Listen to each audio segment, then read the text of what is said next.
Praise the lord. Good morning. ఈ దిన దేవుని వాగ్దానము మత్తయి సువార్త 7వ అధ్యాయము 8వ వచనము. వెదుకువానికి దొరుకును, తట్టువానికి తీయబడును. అవును దేవునికి ప్రియ సహోదరి సహోదరుడు, ఈ ఉదయకాల సమయంలో పరిశుద్ధాత్మ దేవుడు ప్రభువైన యేసుక్రీస్తు నీతో స్పష్టంగా మాట్లాడుతున్నారు. ఇంతవరకు నీవు ఏమి వెతుకుతున్నావు? ఇంతవరకు దేనిని తడుతున్నావు? మరి దేవుని యొక్క పాదాలు పట్టుకుని మరి ఆయన ఆశ్చర్యకరమైన క్రియలను వెతుకుతున్నావా? ఉదయకాల సమయంలో దేవుని సన్నిధిలో నీ గృహములో మోకరించి మరి దేవుని పాదాలు పట్టుకుని ప్రార్థిస్తున్నావా? అవును, ఏమి తిందమా, ఏమి త్రాగుదామా, ఏమి ధరించుకుందామా అని నీవు తలంచుచున్నావా? అయితే ప్రభువైన యేసుక్రీస్తు వారి పరిశుద్ధాత్మ దేవునిగా నీతో మాట్లాడుతున్నాడు.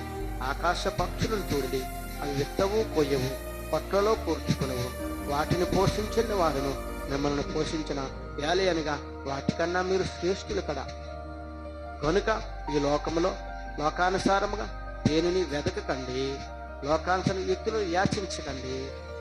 లోకానుసార యుక్తులు ఎదుట చెయ్యి చాపొద్దు గాని నా ఎదుట మోకరించి 2 చేతులను చాపి ప్రార్థించగలిగితే, నాలో వెతికితే మీకు సర్వ సుఖాలు సర్వ ఆశీర్వాదాలు దొరుకుతాయని ఈ దినము పరిశుద్ధాత్మ దేవుడు తన వాగ్దానం ద్వారా నేను మాట్లాడుతుండగా మరి నీవు ఇంతవరకు వ్యర్థముగా వెతికావేమో, వ్యర్థముగా చూసావేమో.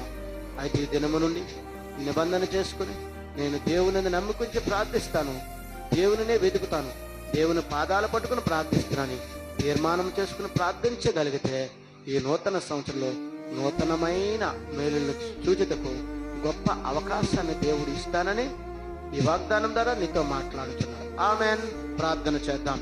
సకల ఆశీర్వచనములకు కారణభూతుడివైన మా యేసు ప్రభువా, నీ ఘనమైన నామానికే స్తుతులు స్తోత్రాలునైనా, నీ సుందరమైన నామానికే లెక్కలేని వందనాలు. ఈ ఉదయకాల సమయంలో వాక్యమును చూచిన వాక్యమును విన్న ప్రతి బిడ్డను దీవించి ఆశీర్వదించండి. యేసుక్రీస్తు పరిశుద్ధమైన నామములో అడిగి వేడుకొనుచున్నాను పరమ తండ్రి. ఆమెన్.